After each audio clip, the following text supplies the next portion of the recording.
Bismillahirrahmanirrahim. Assalamualaikum warahmatullahi wabarakatuh. Apa kabar Bunda? Semoga Allah selalu memberikan kesehatan dan rezeki yang berlimpah. Pada kesempatan kali ini, Hanum akan meneruskan sebuah kisah yang berjudul Semua Lelaki Sama Saja. Buat para pendengar setia arah cerita yang belum nonton video sebelumnya, silahkan buka linknya di deskripsi ya. Nah, biar makin seru, langsung saja kita ke ceritanya.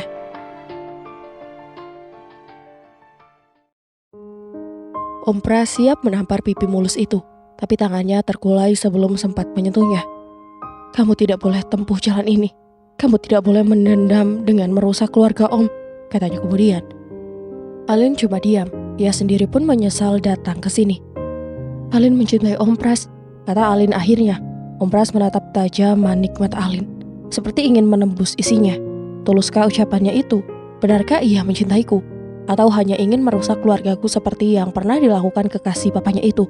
Cinta atau dendamkah yang terbias di matanya? Tapi Om Pras tak dapat menerka. Mata sayu itu begitu haus akan kasih, begitu kuyu, dan sepertinya sama sekali tak terbias dendam di sana. Sungguh, Alin mencintai Om, bisik Alin pelan. Om Pras tergetar. Kalau Alin mencintai Om, Alin jangan merusak kebahagiaan rumah tangga Om, ucapnya kemudian. Alin ingin hidup bersama Om. Om sudah tua. Alin ingin mendapatkan kembali kasih sayang Papa dan Om yang bisa memberikannya. Hati Om Pras ternyuh, tapi ia mencoba untuk tenang. Om antar kamu pulang. Alin tidak mau pulang, Om. Kalau kamu mau tidur di sini, istri dan anak Om bisa membunuhmu. Tapi Alin tidak ingin pulang ke rumah. Om carikan tempat yang aman untukmu. Terima kasih, Om. Rumah itu tidak besar, tapi sederhana dan nampak asri, dan disitulah Om Pras menyewakan rumah untuk Alin. Mungkin ini tindakan Om yang paling nekat. Jangan-jangan nanti Om malah dituduh penculik anak gadis orang. Alin tersenyum. Enggak dong Om. Om malah telah menyelamatkan Alin agar tidak nekat hidup di jalanan atau meniru gaya hidup Ersa. Siapa Ersa? Enggak Om. Alin menggeleng. Menyesal ia menyebut nama temannya itu. Kalau ia ceritakan lebih jauh tentang Ersa, itu sama artinya menjelek-jelekan sahabat sendiri. Dan itu kan tidak baik. Om pulang dulu. Kenapa nggak nginep di sini saja? Om harus menyelesaikan urusan dengan keluarga Om dulu. Seharusnya mereka dulu yang Om pikirkan. Tapi Om sendiri tidak mengerti mengapa Om begitu bodoh hingga lebih peduli sama Alin daripada mereka. Alin mendekat, merapatkan tubuhnya ke tubuh Om Pras. Laki-laki itu nyaris tak bisa bernafas. Dan ia tak mampu mengekang diri ketika Alin menyentuh pipinya dan mengusapnya lembut. Alin mencintai Om. Entah untuk kalimat keberapa kalinya Alin bisikkan kalimat itu. Om Pras meraih dagu Alin, menongakkan perlahan, lalu mengecup bibirnya.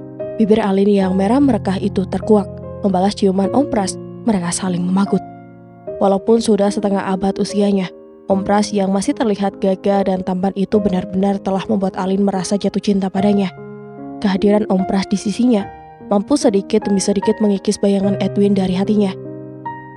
Dia memang harus melupakan Edwin, karena Edwin telah mengecewakannya lebih dari Papa. Ingatannya yang terbang ke Edwin membuatnya semakin gila membalas cumbuan Om Pras. Ia benci Edwin. Ia ingin melampiaskan kebencian itu dengan membiarkan Om Pras menjumpungnya, seperti Tante Irma menjumbu Edwin. Tapi ia juga rindu akan kehangatan Edwin, dan kerinduan itu pula yang mendukung nafsunya. Om Pras menghentikan cumbunya, ia sadar pada anak, istri, dan juga usianya. Ia tidak ingin bertindak lebih jauh yang dapat mengakibatkannya terperosok dan melupakan segalanya. Om pulang dulu, pamitnya untuk yang kedua kalinya seraya bangkit dan merapikan kemejanya. Sudah 5 hari Alin tidak pulang, dan hari ini Vida malah ikut-ikutan tidak pulang. Mama mendapatkan surat di atas meja belajar Vida. Ma, Vida nggak pulang, Vida ikut Mbak Alin. Vida juga pindah sekolah, Mbak Alin yang urus semuanya. Hanya itu isinya. Singkat sekali, tidak ada keterangan di mana mereka tinggal sekarang, atau di sekolah mana Vida pindah. Besok kita ke sekolah Vida. Cari informasi ke SMU mana Vida pindah. Ajak Arti pada istrinya setelah ia membaca isi surat Vida. Tidak, wanita itu menggeleng. Kenapa? Mereka bisa menuduhku sebagai orang tua yang tidak peduli pada anak sendiri, sampai tidak tahu kemana Vida pergi. Kamu jangan egois begitu, Wit. Jangan pikirkan pandangan mereka tentang kamu. Kamu harus pikirkan nasib Alin dan Vida. Bila Arti tegas. Dia menggeleng lagi. Kamu tidak pedulikan mereka? Tanya Arti mendesak. Aku hanya tidak ingin orang-orang memandang kita nggak becus memelihara anak. Jangan pikirkan itu, Widya. Kamu harus pikirkan Wida, yang darah dagingmu sendiri, kata Ardi mengingatkan. Widya yang tak lain mamanya Vida bertekuk diam. Aku bingung, keluhnya pelan. Ardi melingkarkan lengannya ke bahu istrinya, lalu berkata lunak, "Gak usah bingung, kita ke sekolah Vida besok." Wanita istri Ardi itu terdiam. Sepertinya dia ragu dengan rencana Ardi, tapi tiba-tiba ia teringat pada bekas suaminya, papanya Vida. Mungkin bersama papanya Ar, ujarnya berharap. "Mudah-mudahan kalau begitu besok kita ke sana," kata Ardi tegas. "Bertemu Dewa. Rasanya aku tak sanggup kalau Alin dan Vida tidak ada di sana. Dia akan marah dan menuduhku menelantarkan anak-anaknya," kata hati wanita itu dalam diamnya.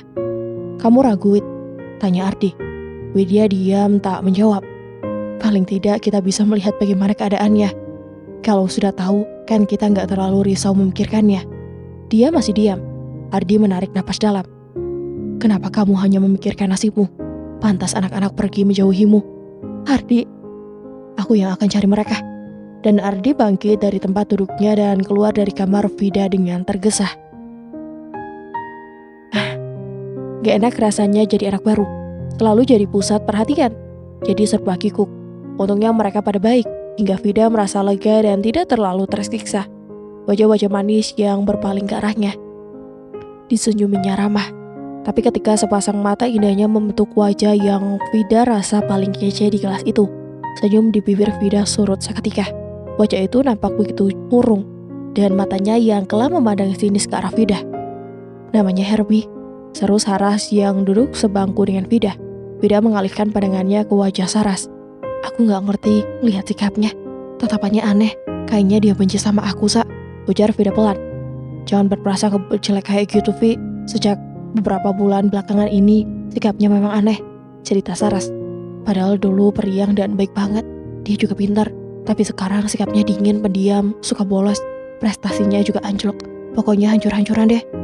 "Kamu tahu sebabnya?" Saras menggeleng. "Paling-paling karena cewek," duga Vida senanya ya. "Kayaknya enggak deh. Aku gak pernah dengar dia pacaran kok." "Emangnya kalau dia pacaran harus bilang-bilang sama kamu? Kamu juga kan gak mungkin ngawasin dia terus-terusan." "Emang sih, tapi aku rasa dia jadi begitu bukan karena cewek kok. Kayaknya ada masalah lain, masalah keluarga kali," balas Saras menduga-duga. Vida juga punya masalah berat dengan keluarga, tapi Vida gak gitu-gitu amat. "Kamu gak pernah coba nanya dia?" "Dia gak pernah mau jawab kalau ditanya, malah jarang ngomong. Dia lebih suka menyendiri, susah didekatin." Vida mendesah halus, dan ketika ia mendatang lagi ke sana, mata itu pun ternyata tengah memandangnya. Sungguh, tatapan itu dingin sekali. "Dia benci aku, Sa," gumam Vida gemetar, hampir tanpa suara. "Gak mungkin, gak ada alasan buat dia benci kamu. Kenal saja baru sehari." "Tapi siapa tahu wajahku mirip bekas pacarnya yang pernah dia bikin frustasi." "Setauku dia belum pernah pacaran," sentak Saras kesal. Vida cemberut. Dia kan malu. Soalnya suara Saras terlalu keras dan mengundang perhatian anak-anak di kelas itu. Hampir saja seisi kelas riuh. Untung Bu Sumirat, guru matematika yang cukup killer itu, segera masuk. Vida tetap tidak bergerak dari kursi teras tempatnya duduk saat itu. Ia tak peduli suara klakson yang menjerit-jerit di luar sana. Ia tak peduli pada Mbak Alin yang berteriak-teriak dari dalam menyuruh Vida membukakan pintu pagar rumahnya. Bahkan pada Om Pras yang telah berdiri di hadapannya. Setelah memarkir mobilnya di garasi pun, ia tetap tak memperdulikannya. Vida diam mematung. Matanya memandang sayu ke depan. Kakinya dinaikkan ke kursi dan dagunya ditopangkan pada lututnya yang ditekuk. "Ngelakuin apa sih sampai segitu asiknya?" Suara Om Pras mengusik telinganya. Vida tetap masih diam. "Gimana sekolahnya?" tanya Om Pras lagi. Vida tetap diam. "Ada apa, Vi? Kok Vida diam saja?" Vida masih diam. Mbak Alin ada? Tidak pergi kemana-mana?" tanyanya lagi. Hanya gumaman itu yang Vida keluarkan dari mulutnya. Sekedar untuk memberitahu Om Pras bahwa telinganya tidak tuli. "Vid, kenapa sih? Kangen mama ya?" Suara Om Pras kedengaran lembut, namun Vida tetap diam. Dulu kalau Vida sedang resah, papalah yang datang padanya, mengajaknya bicara dan mengelus-ngelus rambutnya. Tapi setelah papa melupakannya dan sibuk dengan Tante Utari, Om Pras yang menggantikannya dalam beberapa hari belakangan ini. Mulanya hati Vida memang terasa damai dan terhibur bila lelaki seusia papanya itu membelai-belainya penuh kasih dan kelembutan. Tapi kali ini, keresahan di hati Vida justru setelah ia tahu bahwa Om Pras masih punya istri dan anak. Vida mendadak benci pada papa, benci pada Om Pras, dan benci pada semua lelaki yang tega menghancurkan hati istri dan anak-anaknya. Terdengar tarikan napas Om Pras. Vida gak suka tinggal di sini lagi. Apa teman-teman Vida di sekolah tidak menyenangkan? Tinggalin Vida sendiri deh Om. Suara Vida terdengar ketus. Oke, kalau Vida tidak ingin diganggu, ujar Om Pras seraya melangkah meninggalkan Vida. Pandangan Vida masih tetap hampa di depan. Ia tak menoleh sedikit pun walau tubuh Om Pras telah lenyap di dalam rumah. Terbayang di pelupuk matanya kejadian yang diceritakan Mbak Alin di rumah Om Pras. Terbayang pula peristiwa sama yang terjadi di rumahnya dulu. Peristiwa itu sama-sama membuat dadanya serasa tercabik-cabik, sakit bercampur benci. Ya Allah, mengapa banyak ayah-ayah yang tega menelantarkan anak-anaknya demi kepuasannya sendiri? Mengapa banyak gadis-gadis seperti Tante Utari, Mbak Alin, yang hanya memikirkan ambisinya sendiri tanpa memikirkan nasib orang lain? Terkutuklah mereka. Aku lebih terkutuk lagi keberadaan Om Pras di rumah ini. Dia selalu ada di sini sepulang kerja, sementara orang-orang yang mencintai dan merindukan kasih sayangnya menunggu di rumah dengan sia-sia. Alin, Papa berseru riang, lalu merentangkan tangannya lebar-lebar dan merengkuh tubuh Alin dalam pelukan rindunya. Kenapa Papa tidak pernah datang menengok kami? Tanyanya sedih. Alin yakin Papa pasti tidak pernah mencoba menghubungi mereka walau hanya lewat telepon. Buktinya, Papa nggak tanya apa-apa tentang mereka. Papa pasti nggak tahu kalau Alin dan Vida tak tinggal lagi bersama Mama. Dan Mama, apa ia tak memberitahu Papa tentang kepergian mereka dari rumah? Tuhan, mereka sudah tak peduli Vida dan Alin lagi rupanya. Keluh hati Alin perih, dan ia melepaskan pelukan Papa dengan kasar. Sudah lama Papa ingin bertemu dengan kalian, tapi Papa selalu sibuk. Mana Vida? Kenapa Alin datang sendiri? Alin datang untuk meminta restu Papa. Restu apa? Tanya Papa heran. Alin ingin menikah, Pak. Papa terkejut dan menatapnya aneh. Menikah? Seru Papa mengulangi sepotong kata yang diucapkan anak gadisnya itu. Iya, sahut Alin tenang. Kuliahmu? Alin sudah lama berhenti. Kenapa harus berhenti? Kenapa kamu jadi kacau begini sih? Semua karena Papa. Jangan salahkan Papa. Kamu sudah cukup dewasa untuk berpikir sendiri tentang masa depanmu. Sentak Papa sedikit emosi. Lalu dengan siapa kamu akan menikah? Dengan Edwin?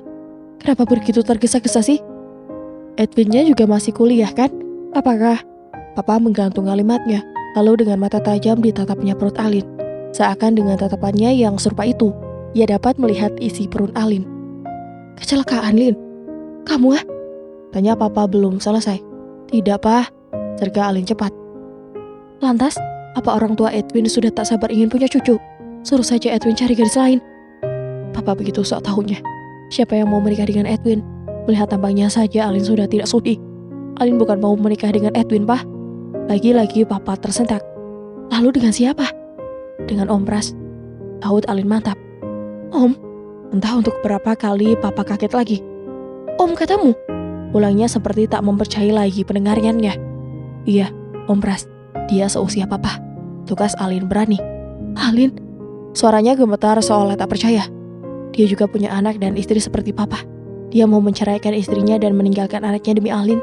Ujar Alin nyerocos. Kamu jangan gila, Alin. Bentak Papa dengan wajah mengeras. Tante Utari juga gila. Sahut Alin sekenanya. Kamu terlalu nekat, Alin. Tapi Papa lebih nekat. Tidak, Papa tidak akan merestui pernikahan gilamu. Kenapa? Karena Alin tidak boleh merusak kebahagiaan keluarga mereka. Kalau keluarga Alin sendiri boleh rusak, begitu. Papa tidak peduli keluarga lelaki itu jungkir balik sekalipun. Papa hanya tidak ingin kamu yang jadi rusak. Alin ingin memiliki Om Pras karena Alin mencintainya dan dia juga mencintai Alin. Tidak, Alin, ucap Papa tegas. Papa sudah tidak dapat lagi memberi Alin kasih sayang. Biarlah Alin mendapatkannya dari Om Pras.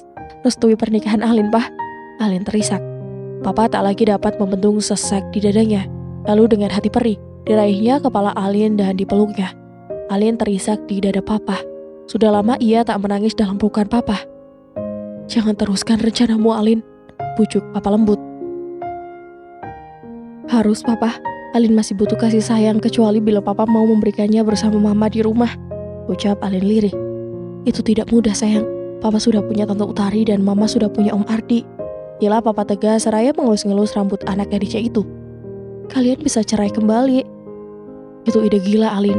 Papa kembali meradang dan Alin pun disentaknya menjauhi dadanya.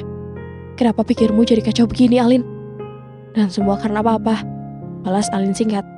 Lagi-lagi kamu salahkan papa. Sudah papa bilang, kamu sudah cukup dewasa. Baik, terga Alin memotong kalimat papa. Kalau papa menganggap Alin sudah cukup dewasa, biarkan Alin tentukan sendiri masa depan Alin. Biarkan Alin menikah dengan Om Pras, katanya tegas. Tapi itu bukan perkawinan yang wajar. Karena Om Pras sudah tua dan punya keluarga. Papa juga jauh lebih tua dari Tante Utari dan punya keluarga. Tapi nyatanya, kalian bahagia kan? Gagalkan Alin, minta papa keras. Tidak pak, kecuali papa mau tinggalkan Tante Utari dan mama mau tinggalkan Om Ardi. Alin pun akan tinggalkan Om Pras. Dan kita berkumpul lagi seperti dulu, katanya penuh harap. Itu tidak mungkin, geleng papa. Kalau begitu, Alin pun tidak mungkin meninggalkan Om Pras. Dan kalau papa tidak sudi menikahkan kami, maka kami akan hidup bersama tanpa pernikahan. Alin bergerak ke pintu. Alin pergi dan papa tidak usah pikirkan Alin lagi. Dengar pak, sudah hampir sebulan Alin dan Vida tidak lagi tinggal bersama mama. Sampai saat ini tak pernah ada yang berusaha mencari. Apa katamu Alin? Kalian tak lagi tinggal di rumah? Iya, dan selama itu papa tidak pernah tanya dan mengajak ke sana bukan? Mama juga tidak peduli. Oh Tuhan, papa mendesah perih. Benarkah begitu? Benarkah mereka tak lagi tinggal di rumah? Mengapa mamanya tak pernah lapor ke sini atau ke polisi? Terlalu sibukkah? Dia dengan Ardinya seperti ia sibuk dengan Utarinya, hingga lupa anak-anak. Hanya operasi yang memikirkan dan memperdulikan nasib kami, Pak. Sudah sebulan kami bertiga tinggal serumah, dan bila papa tidak juga mau merestui pernikahan kami, biarkan kami hidup begini selamanya, demi kebahagiaan yang tidak Alin dapati di rumah. Ucap Alin ketul sambil berbalik cepat, melangkahkan kakinya panjang-panjang. Alin, papa berseru, tapi Alin terus berlari, keluar rumah dan menyetop taksi yang kebetulan lewat. Papa termangu di pintu, seperti orang tolol.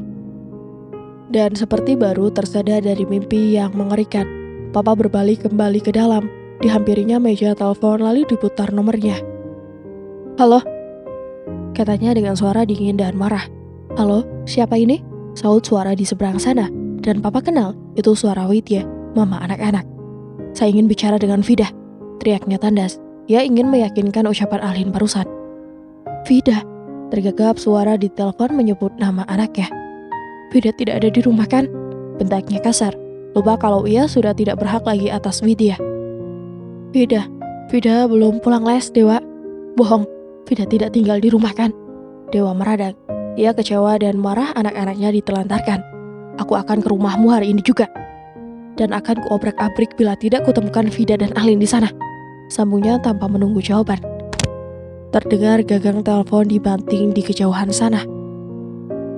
Edwin, ada teman kamu dari Jakarta, teman kuliahmu dulu, serukan ia mendekati Edwin.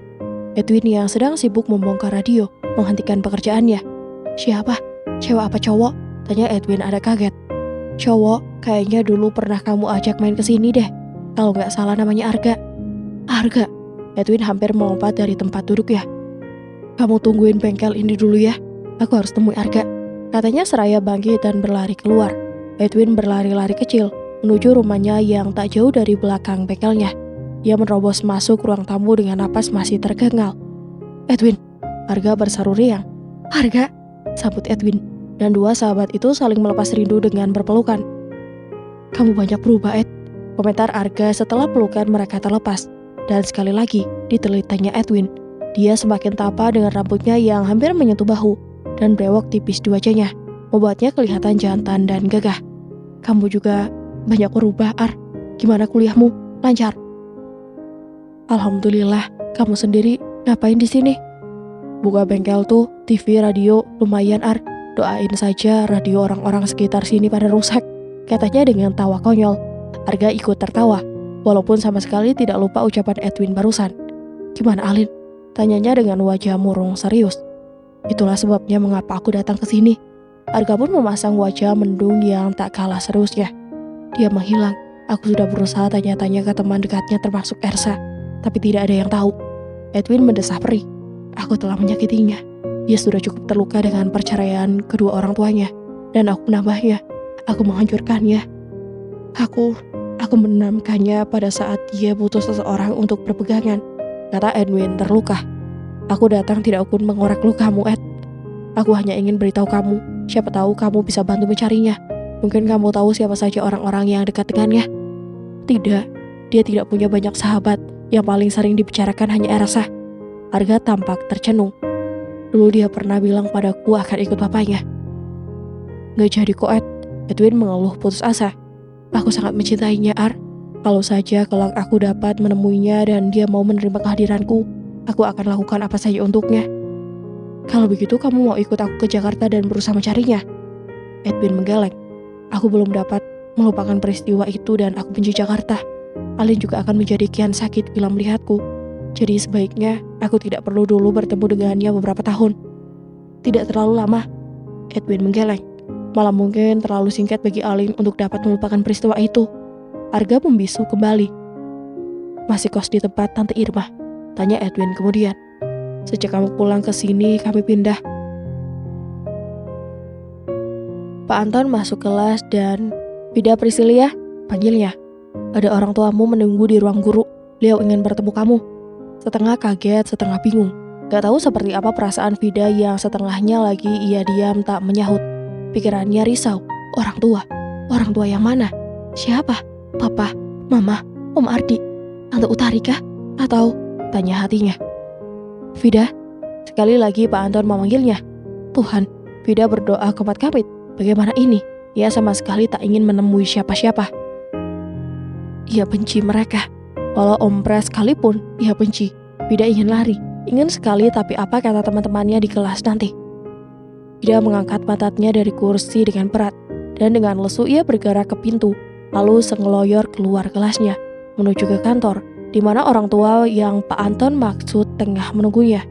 Betapa Vida terkejut sesampainya di sana. Tante Utari, gumamnya tersekat. Tante Utari tersenyum lembut ke arahnya. Dari mana Tante tahu Vida ada di sini? Dari Mbak Alin. Tante barusan mencari sendiri. Tidak sulit kok. Iya, tidak sulit. Tante Utari pasti ke sekolah Vida yang lama dan bertanya di sana. Tapi untuk apa ia cari Vida? Vida harus pulang. Papa ingin bicara dan ketemu Vida. Sambungnya. Kenapa tidak Papa sendiri yang datang? Kenapa harus Papa wakilkan pada Tante Utari? Tak sempatkah? Sama sekali tak punya waktu untuk Vida walau hanya beberapa menit. Keterlaluan. Kita pulang ya, Vi. Vida menggeleng. Ada ulangan hari ini, Tante. Vida segera berbalik dan berbisik pada Pak Tinus yang ada di sana. Tante Utari berusaha tenang. Ia tak ingin membuat kehadiran di situ memalukan. Wanita cantik itu melangkah gontai meninggalkan halaman sekolah Vida. Ia dapat membayangkan bagaimana marahnya suaminya bila ia gagal membawa Vida pulang. Kemarin ia mulai ngamuk-ngamuk dan memakinya hingga telinganya hampir pecah. Semua gara-gara kamu. Semua karena kamu memaksaku untuk menikahimu. Kalau bukan karena kamu, Vida tak akan jadi begini. Alin tidak akan brutal. Dan kami pasti hidup tenang. Teriang-ngiang caci suaminya di telinga Tante Utari. Lucu sekali sebenarnya bila ia harus marah-marah seperti itu. Padahal dulu, ialah yang berusaha mencari perhatian Utari dengan mengantarnya pulang, dengan mengajaknya makan, dengan membelikannya beberapa potong pakaian. Tapi setelah semuanya jadi kacau, dia yang malah disalahkan. Tapi awas kamu, Dewa. Kamu jangan menyesal bila tahu siapa aku kelak, kata hatinya dengan senyum licik. Joy, panggil seorang wanita seraya mengetuk pintu rumah sederhana itu. Pintu berderit, dan dari dalam menyembul sesosok tubuh seorang lelaki muda berusia sekitar 27-an. Senyum mengembang di bibirnya. Lama kamu tidak berkunjung ke sini, sayang, katanya seraya meraih tangan wanita itu untuk masuk. Lalu dengan cepat ditutupnya pintu dan dirangkulnya wanita muda itu. Aku rindu kamu, Joy, desahnya seraya membenamkan kepalanya di dada bidang lelaki itu. Lelaki yang bernama Joy itu tak berkata-kata lagi. Rasa kangennya pada pacar lamanya itu segera disalurkan lewat pelukan, ciuman, dan dirabanya. Reaksi wanita cantik itu pun tak kalah agresif ya, membalas ciuman Joy dan sangat nafsu. Lalu Joy membimbing kekasihnya memasuki kamar, dan mereka berjumpa di sana habis-habisan, melupakan segalanya. Setelah permainan mereka usai, setelah mereka puas, dan setelah mereka mengenakan kembali pakaian mereka yang tadi berserakan di lantai, wanita itu, yang ternyata Utari, membuka tasnya, dikeluarkan sekepok uang dari dalamnya. Belum seberapa, masih banyak yang akan kita peroleh dari si dewa pandir itu, katanya dengan tawa berderai. Rumah yang kami tempati sekarang pun atas namaku, dan akan menjadi milik kita. Akan kucari akal agar ia segera menceraikan aku. Dan kita menikah secepatnya, sambung Choi, dan kembali mereka berpelukan. Sejak dewa datang ke sini, kamu-kamu mencari Alin dan Vida. Widya merasakan betapa batinnya tertekan, bagai dihimpit batu karang yang besar dan sukar disikirkan. Dulu ia pernah begitu sakit hati ketika dewa harus menceraikannya lalu menikah lagi. Saat itu ia begitu terguncang, apalagi Alin yang jarang ada di rumah dan Vida yang mengurung diri siang malam di dalam kamar. Hingga suatu hari, Adi datang mengisi sepinya, mengisi kekosongannya dan membalut luka hatinya. Maka tidak ditolaknya ketika ia melamar untuk menjadikan istrinya. Ia memang butuh kedamaian, tapi damaikah hatinya sekarang? Ternyata kehadiran Adi mengacaukan segalanya. Anak-anaknya pergi dan barusan dewa mencaci maki dirinya. Widya membenamkan tubuhnya yang sudah lemas itu pada kasur di tempat tidur Vida. Matanya nampak sembab dan merah. Sisa tangisnya seharian tadi. Saat ini, dia memang butuh teman, tapi bukan papa ataupun Ardi. Dia butuh Alin dan Vida. Dia rindu anak-anaknya. Widya, Ardi mengetuk pintu kamar itu. Widya menutup telinganya dengan bantal. Ia mulai tak menyukai suara itu. Ia mulai bosan dengan kehadirannya. Wid, panggil Ardi lembut. Katanya kamu sudah tahu sekolah Vida. Kenapa nggak kamu cari dan ajak dia pulang? Teriak Widya.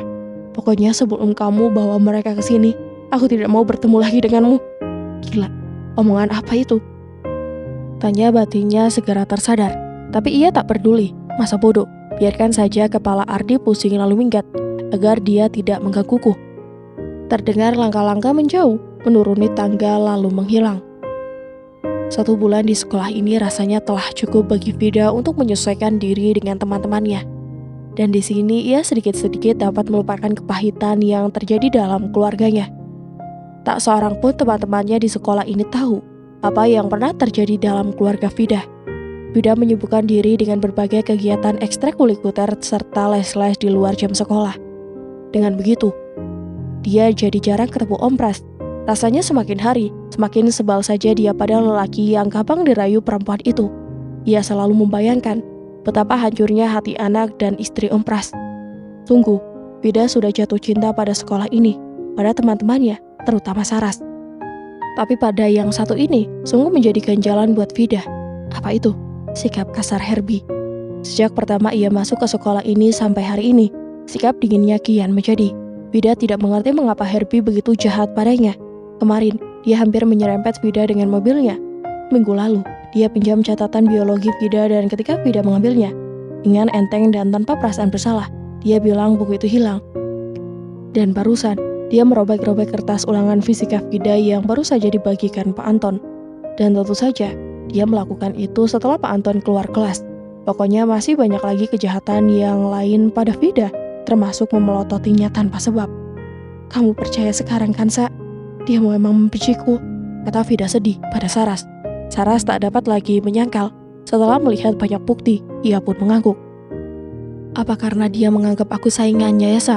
Buktinya ia tidak sobek kertas ulanganku? Kupikir bukan. Prestasinya sudah menurun sejak kamu belum di sini. Dan kalau dia menganggap kamu saingan, dia tentu akan meningkatkan belajarnya. Tapi nyatanya enggak. Saras menoleh ke bangku Herbie sebentar, lalu memandang lagi wajah Vida. Dan setelah diam sebentar, dia bicara lagi. Sebetulnya dia anak baik, Vi. Dia selalu bersaing dengan cara yang sehat. Lalu, apa ya kalau bukan itu? Saras hanya angkat bahu. Saya pengen tanya Desa. Dengan mengajaknya bicara. Tentu saja, apa saya harus nanya pakai surat? Nggak lucu dong. Berarti, Vida tersentak. Beranikah dia? Melihat matanya saja yang setajam mata elang itu, dia sudah bergidik. Mata itu bagus sebenarnya, kalau saja tatapannya tidak terlalu dingin. Berani nggak? Saras menantangnya. Entah ya, Sa, tautnya dengan suara gemetar. Esok harinya sepulang sekolah dengan keberanian yang telah ia himpun sejak semalam, ia nekat ke rumah Herbie. Herbie, sapa Vida gemetar setelah ia dipersilahkan duduk. Herbie tak menyahut. Bi, aku gak ngerti sikapmu. Aku ingin tahu kenapa kamu benci aku. Aku gak mau punya musuh, apalagi tanpa sebab yang jelas. Tanpa sebab yang jelas, tanyanya dengan suara sinis dan senyum yang tak menyenangkan untuk dilihat. Iya, mungkin gak jelas buat kamu, tapi untuk aku, kamu memang jelas-jelas harus dimusuhi. Tanpa kamu jelaskan apa salahku? Vida meradang, giginya bergemurutu gemas. Mata Herbie membesar, mulutnya gemetar sebelum berkata lirih dan penuh benci. Kamu mirip perempuan itu. Perempuan? Perempuan mana? Desis Vida terheran-heran. Perempuan yang datang ke rumahku bersama papa. Ucapnya lebih pelan dan bernada penuh kepedihan. Perempuan yang dibawa papanya ke rumah. Mengapa nasib mereka sama? Tapi, mirip bahkan serupa sekalipun wajah mereka. Herbie tidak berhak membencinya. Kamu lucu deh. Vida tertawa sinis. Aku mirip Cindy Crawford sekalipun. Itu bukan satu kesalahan, teriak Vida. Tapi satu kesalahan besar di mataku bila kamu mirip perempuan pecat itu. Rahangnya terkatup rapat. Matanya menyala merah. Perempuan sudal itu sudah tidak tahu mau. Ia datang untuk memamerkan kehebatannya, merebut papa dari kami. Vida gemetar. Sungguh, mereka senasib. Mengapa bisa begitu? Tolol, bentak Herbie seketika. Tapi ia tidak memaki Vida. Ia memaki kebodohannya sendiri. Untuk apa aku ceritakan ini padamu? Sesalnya, dia mengepalkan tinjunya dan menghantamnya ke meja. Memalukan. Dan dia terisak seperti anak kecil.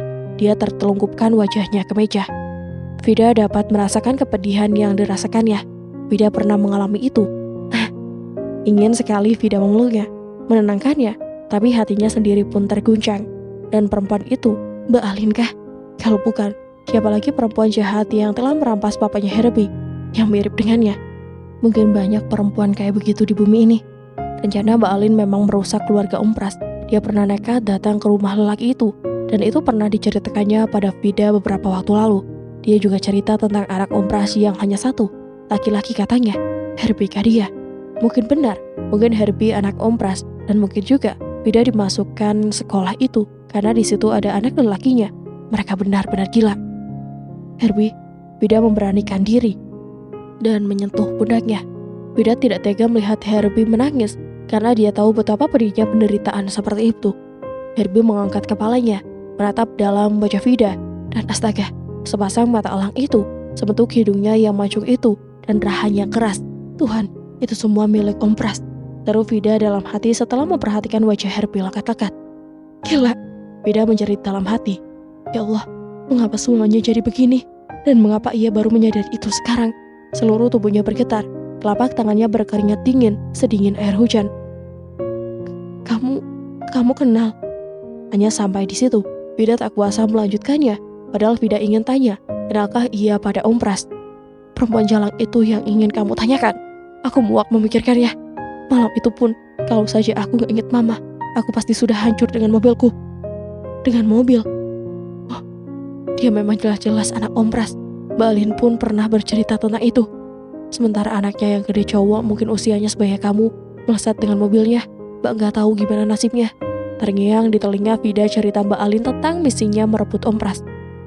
Herbie, kamu, maksudku, aku boleh tanya tahu siapa nama papamu? Tanya Vida dengan bahasa amburadul. Untuk apa? Untuk memaplikasikan ceritaku pada... Jangan berpikir begitu Herbie, aku cuma ingin tahu kalau kamu gak keberatan tentunya. Tergah Vida. Prasetya, saut Herbie singkat. Tubuh Vida sudah gemetar mendadak terasa lemas. Lemas sekali, hampir tanpa tenaga. Vida berdiri gagah di hadapan Mbak Alin. Wajahnya mengeras dan merah padam. Tinggalkan Om Pras atau Vida yang akan meninggalkan Mbak, jeritnya. Alin menatapnya marah, tapi bingung dan tak mengerti. Ada apa dengan Mufi? Tumben-tumbenan kayak nenek-nenek gak kebagian sisi saja. Ada apa? Tanyanya heran. Aku sudah tahu siapa Herbie, dan keinginan Mbak untuk menghancurkannya berhasil. Dan aku sudah merasakan penderitaannya Mbak. Mbak Alin puas. Mbak Alin masih diam. Kita telah cukup menderita Mbak, lanjut Vida dengan suara serak. Iya, kita telah cukup menderita, ulang Mbak Alin dengan suara sama, parau dan lirih. Dan kita akan semakin menderita bila Mbak Alin tidak hentikan kegilaan Mbak. Mbak tidak ingin berhenti sebelum Papa dan Mama kita menyatu kembali. Tapi itu merusak Mbak. Siapapun yang tahu Mbak akan menganggap Mbak perusak rumah tangga orang lain, akan menganggap Mbak perempuan bejat. Tapi demi Allah Mbak, demi masa depan Herbie, dan demi menghapus sedikit saja dosa-dosa Mbak, tinggalkan Om Pras. Vida mohon, kembalikan dia pada keluarganya, dan kita kembali pada mama atau papa. Jangan biarkan Herbie hancur setelah kita, Mbak. Kamu mencintai Herbie? Tanya Mbak Alin tiba-tiba. Kita harus mencintai semua orang. Kilahnya mantap. Setelah orang yang kita cintai menghancurkan kita, dan kita akan semakin hancur bila Mbak terus begini. Vida merintih pilu. Hentikan semua ini, Mbak, pinta Vida lemah. Mbak Alin memeluk Vida dan menangis. Maukah Mbak? Tidak ada sahutan, dan belum ada keputusan apapun memang.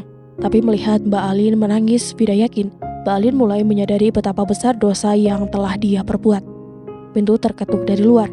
Mereka kaget. Siapa yang datang? Tamu siapa? Mereka selalu merahasiakan alamat ini pada teman-teman mereka.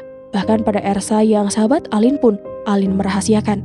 Keduanya saling tatap sesaat, saling menuduh dan pelukan mereka terlepas. Alin bergegas ke pintu, membukanya dan terkejut. Om Ardi, desahnya, dan ia melangkah mundur. Untuk apa Om datang? Tanyanya sinis. Dan dari mana Om tahu rumah ini? Om tahu rumah ini dari siapapun. Itu tidak penting. Yang penting sekarang kalian pulang. Iya Mbak, kita pulang. Vida kangen Mama. Kangen pada orang yang tidak peduli kita. Siapa bilang Mama kalian tidak peduli? Mama malah sakit sekarang. Sakit? Teriak Vida dan Alin hampir bersamaan. Tapi isi hati mereka tidak sama. Vida kaget campur sedih, sementara Alin kaget dan marah. Pantas Om nyari-nyari kami. Mama sakit rupanya. Gak malu, pas butuh saja baru nyariin. Tugasnya, Mama sakit justru karena memikirkan kalian. Mama tidak pernah memikirkan kami. Mama hanya memikirkan dirinya sendiri. Jangan begitu kasar pada orang tua, Alin. Jangan nasihati Alin, Om. Vida ikut pulang, Om. Vida maju, melangkahkan lebih dekat ke Om Ardi. Vida ingin ketemu Mama. Vida bosan di sini. Vida, Alin mencengkeram tangannya. Kalian berdua harus ikut pulang, tegas Om Ardi. Tidak, Alin tidak akan pulang dan Vida tidak akan Alin izinkan untuk pulang. Mbak Alin sudah gila. Vida melepaskan cengkeraman kakaknya, dan dia langsung berlari ke pintu. Vida melesat keluar. Vida harus pulang. Vida harus temui Mama. Alin membanting tubuhnya ke kursi, dan ia menangis pilu. Tinggalkan Alin sendiri, Om. Baiklah, dan Om harap kamu segera sadar dan segera pulang. Mama tidak punya siapa-siapa kalau kamu dan Vida tidak kembali. Tidak siapa-siapa? Bukankah ada Om? Om Ardi menggeleng.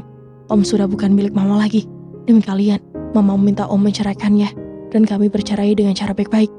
Alin tersentak. Mama lebih suka tidak punya suami daripada tidak punya anak. Dia lebih suka kehilangan Om daripada kalian. Dia amat mencintai kalian, lebih dari apapun. Om tidak berbohong. Om Ardi menggeleng mantap. Ada kelegaan yang menyusup diam-diam di hati Alin. Mama telah kembali menjadi miliknya. Dia pun ingin kembali menjadi milik Mama. Ingin kembali ke pangkuannya. Alin akan temui Mama, Om. Mama memeluk dua anak gadisnya dengan hati yang amat bahagia. Dia telah menemukan mutiaranya yang hilang.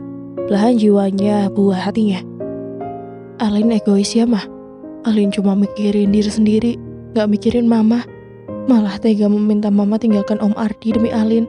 Kata Alin pura-pura menyesal, padahal ia amat senang. Mama yang egois, Mama yang terlalu memikirkan diri sendiri.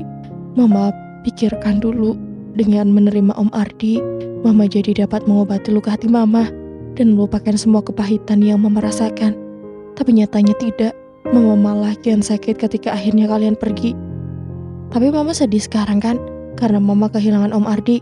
Kali ini Vida yang bicara. Tidak sayang, Mama tidak pernah merasa kehilangan Om Ardi. Mama mencintainya tidak seperti Mama mencintai Papa dan kalian. Mama masih mencintai Papa? Tanya Vida lagi. Akan terus mencintainya sampai kapanpun. Mama akan menerima kalau Papa ingin kembali. Alin buka suara. Itu tidak mungkin, Alin. Papa tidak akan tinggalkan Tante Utari. Alin menunduk sedih. Mama sedih jadi janda lagi? Si bungsu bertanya lagi. Tidak, mengapa harus takut hidup sendiri? Mama punya anak-anak semanis kalian kan? Mama tidak akan pernah sendiri. Tapi kapan-kapan kami harus pergi. Dulu itu yang Mama takutkan bukan? Itu dulu. Sekarang tidak lagi. Kalau kalian pergi karena harus ikut suami, itu tidak perlu dikhawatirkan. Itu sudah kodrat dan itu harus terjadi. Itu juga yang sebenarnya diharapkan semua orang tua. Jelas Mama tenang. Sudah kamu selesaikan urusanmu dengan Om Pras? Kamu tidak berniat melanjutkan hubungannya dengannya kan? Tanya Mama malam itu. Tidak, untuk apa diteruskan? Waktu itu Alin hanya ingin memberontak pada Mama. Kebetulan Om Pras baik dan mencintai Alin. Dan kamu pun mencintainya. Dia selembut Papa, Mah. Dan walaupun sudah tua, dia masih menarik dan gagah. Tapi sejauh ini kalian berhubungan. Apakah kamu masih? Mama tidak melanjutkan kalimatnya. Tapi diraihnya tubuh Alin dalam pelukannya dalam kembali berkata, Mama tahu, tidak ada seorang pun manusia seperti malaikat di dunia ini. Tapi paling tidak, Alin harus mampu menjaga kehormatan demi harga diri dan kesucian cinta Alin pada suami Alin nanti. Alin baru dapat memahami kemana arah bicara Mama. Mah, Alin masih seperti yang dulu kok. Alin masih anak Mama yang selalu mau mendengarkan dan menuruti nasihat Mama. Mama bernapas lega, dikecupnya hangat kening anak gadis di peluknya itu. Alin belum bilang Om Pras kalau Alin pergi, Mah, kata Alin kemudian. Alin harus selesaikan urusan Alin dengannya dulu. Seraya bangkit dari pelukan Mama. Selesaikan juga urusan Mbak dan keluarganya. Vida yang sejak tadi cuma diam, karena sedang asik dengan Beverly Hills 90210. Kemarahannya yang ditayangkan di RCTI, ikut bicara. Tentu, Vi, jangan khawatir, Mbak juga akan temui Herbie. Tapi jangan bilang kalau Vida adik Mbak ya. Malu punya kakak seperti Mbak, tanya Alin sedih. Vida jadi gelagapan. Bukan itu, Vida cuma takut. Tapi bener kok nggak malu, bener, ucap Vida meyakinkan. Alin cuma senyum, dan Vida kembali sibuk konsentrasi pada film remaja yang amat digandrunginya. Arga sedang berbaring di tempat tidurnya sambil mendengarkan Roset. Dan dia tersentak seperti melihat hantu ketika Alin masuk. Si gila Roset itu melompat dari tempat tidurnya dan menghambur-membur Alin.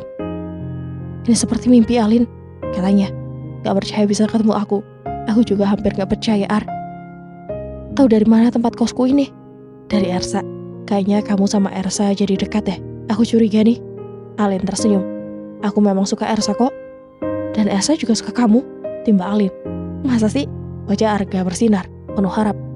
Gak percaya dia sering cerita tentang kamu padaku. Duh, ada harapan dong kalau begitu. Tapi Ar, Alin ragu sesaat, tapi kemudian, Ersa kan? Aku tahu, Arga memotong. Kamu pikir apa yang akan kuucapkan? Sok tahu kamu. Kamu pasti akan bilang kalau Ersa nggak cuma penyanyi pop, tapi juga gadis panggilan. Benar kan? Alin kaget. Arga tahu, dan itu begitu enteng mengucapkannya. Dan kamu mau menemaninya? Kenapa tidak? Kamu tidak peduli profesinya. Dia akan segera menghentikannya. Dan kamu? Alin ragu. Dan aku akan menerima dia padanya dengan segala kekurangannya, tegas Arga. Gila. Arga menatap plegat wajahnya. Arga berharap ajangannya tidak sia-sia. Ini cuma cerita gombal sebenarnya. Dan ia sudah mengatur sandiwara ini bersama Ersa.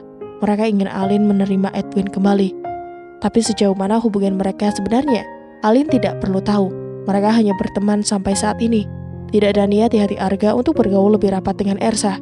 Dunia mereka berbeda. Bukan Arga tidak bisa menerima keadaan Ersa.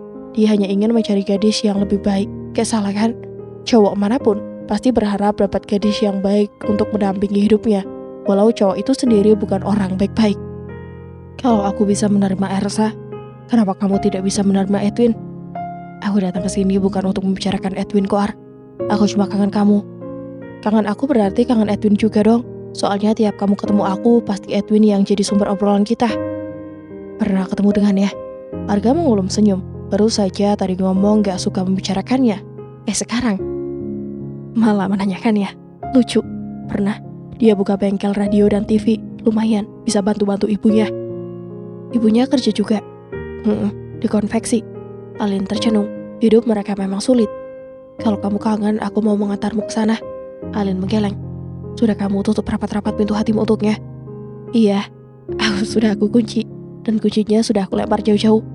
Kamu sombong, Alin. Iya, Alin tahu Alin sombong. Dan sesungguhnya ia sakit dengan kesombongannya. Dan ia tidak pernah berhasil menasehatinya sendiri untuk menghancurkan kesombongan itu. Alin tidak tahu, adakah gunanya kekokohan dalam mempertahankan kesombongannya itu. Adakah untungnya menyiksa diri dengan berusaha mati-matian menepis bila rindunya pada Edwin mengusik hatinya. Cinta itu, rindu itu, sebenarnya masih menyala di dalam dadanya. Tapi ada rasa lain yang selalu menyuruhnya mengikis habis segalanya. kebenciannya. Dia benci dihianati. Kamu hanya menyakiti dirimu sendiri, Alin. Kamu sebenarnya masih mencintai Edwin kan? Untuk apa munafik sih? Alin mengibaskan tangannya ke udara. Sudahlah, Ar. Jangan lagi bicara tentang Edwin. Edwin memandangi foto Alin dengan hati terluka. Inginnya ia temui gadis itu dan berlutut di kakinya untuk meminta maaf. Tapi ia pesimis. Ia tahu sifat Alin yang sulit melupakan kesalahan orang lain dan itu akan sia-sia. Lalu dengan hati yang terkoyak, dirobeknya foto itu hingga menjadi serpihan-serpihan kecil yang tidak bisa lagi disambung. Aduh Ed, kok disobek sih? Tentu saja itu bukan suara Alin, itu suara fotonya sobek. Tapi suara Kania yang sejak tadi memperhatikan kakaknya. Sayang kan? Katanya lagi seraya menguntit serpihan-serpihan itu. Foto pacarmu kan? Edwin bangkit, meninggalkan teras dengan langkah lualai. Cantik sekali ya dia mah. Katanya pada mama yang keluar karena mendengar teriakan Kania barusan. Iya, dia cantik. Mama gak ngerti kenapa mereka putus. Putus? Pantas Edwin pulang dan berhenti kuliah. Payah, urusan cewek saja sampai menghancurkan cita-cita. Ejek Kania. Tapi kamu bilang dia sudah dapat gantinya kan? Tanya mama ingin tahu. Lucy, Kania gak setuju ah. Anak-anak bilang Lucy perek. Us, jangan suka ngatain gitu ah. Sentak mama pada Kania. Anak-anak kok yang bilang mah, bukan Kania. Kania berusaha membela diri. Tapi omongan mereka bener kok. Buktinya sama Edwin dia ngejar-ngejar.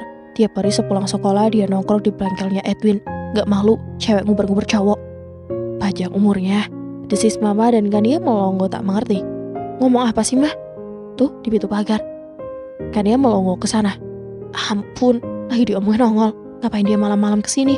Gumam Kania gemas. Gadis cantik dengan sweater biru itu melangkah ke arah mereka. Selamat malam tante, sapanya ramah pada mama. Malam, mama menyahut tak kalah ramah. Hai, Kania menyapanya, basa-basi. Juga, Kak Edwin ada kan? Kania ingin bilang tidak ada, tapi mama mendahulinya. Ada tuh, ada perlu. Ya tante, mau benerin radio nih. Ke bengkelnya saja besok, jangan di sini. Sewot Kania nyeletuk. Di rumah juga boleh kok, masuk aja Lus. Kak Edwinnya di dalam tuh. Mama berusaha menenangkan suasana yang menyenangkan itu. Lucy bergerak masuk, sementara Kania malah terbang keluar. Kania belajar di rumah Indah mah, pamitnya seraya pergi. Lucy melangkah ke dalam, ke kamar Edwin. Kak Edwin, panggilnya lembut. Lucy ya? Tanya Edwin hafal banget. Masuk? Lucy menyelinap masuk, lalu menutup kembali pintu kamar itu. Ada apa Lus? Enggak, kangen aja. Tautnya manja. Oh ya? Edwin tersenyum. Edwin memang senang ada teman. Kalau sendiri, Edwin suka sedih karena tak dapat melupakan Alin. Kau bawa-bawa radio? Iya, biar disangka mama dan adik-adik Kak Edwin Lucy mau benerin radio. Habis Kania kayaknya nggak suka Lucy deh. Ucap Lucy pelan, takut kedengaran mamanya Edwin. Habis tadi dia sudah terlanjur bohong. Iya, Kania memang nggak suka Lucy. Kania bilang Lucy bukan gadis baik. Kenapa semua orang begitu? Kenapa semua orang selalu menuntut orang lain untuk selalu baik, selalu bersih? Apa mereka yang bicara begitu merasa dirinya begitu suci? Kok bengong? Edwin senyum. Lalu dipandangnya wajah Lucy dengan pandangan yang lembut selembut-lembutnya. Kita sama Lucy, cuma bedanya tidak banyak yang tahu siapa aku. Lucy membalas tatapan Edwin tak kalah lembut. Mata mereka lama saling tatap. Bergemuruh juga rasanya dada Edwin. Lucy cukup mengerti arti tatapan Edwin. Dengan tenang, diangkatnya sweaternya lalu diloloskannya melewati kepala. Edwin terpanah. Edan, apa-apaan Lucy? Tapi ia bernapas lega akhirnya. Masih ada kaos putih membalut tubuh Lucy, tapi strek putih itu begitu ketat hingga lekuk-lekuk tubuh gadis itu menerawang jelas. Mengapa Edwin selalu ketemu tipe yang beginian? Laki-laki mana yang tak suka tubuh indah seorang gadis secantik Lucy? Edwin berdesah, berusaha menghalau pikiran kurang baiknya. Tapi senyum manis di bibir Lucy keburu menghantam pikiran sehatnya. Dadanya yang subur dan padat menantang. Menyesakkan napasnya. Edwin sudah tahu bagaimana nikmatnya bermain di antara kedua buah terlarang itu. Ke Edwin, desa Lucy bergerak mendekat. Edwin kian tak berdaya, dan ia lebih tak berdaya lagi ketika bibir Lucy yang lembab dan merah itu menyentuh pipinya. Untuk apa menolak? Untuk apa pikiran Alin lagi? Toh sebaik apapun dia sekarang, Alin sudah tak lagi dapat menerimanya. Lalu dengan penuh gairah dan menghalau sebisanya bayangan Alin, Edwin membalas ciuman Lucy. Maafkan saya tante, Saya telah membuat keluarga tante kacau. Saya menyesal. Saya merasa sangat berdosa. Alin mengaku itu di depan Nyonya Prasetya, istri Om Pras. Wanita itu memasang wajah asam. Lalu sekarang kamu mau apa? Mau meminta izin untuk menikah dengan suami saya karena kamu terlanjur hamil? Kata wanita itu tak ramah. Dan sampai di sini dulu ya. Jika Bunda ingin lanjutin ceritanya sampai tamat, bisa komen di bawah. Dan mohon maaf apabila Hanum ada kesalahan dalam penyampaian cerita. Akhir kata, wassalamualaikum warahmatullahi wabarakatuh.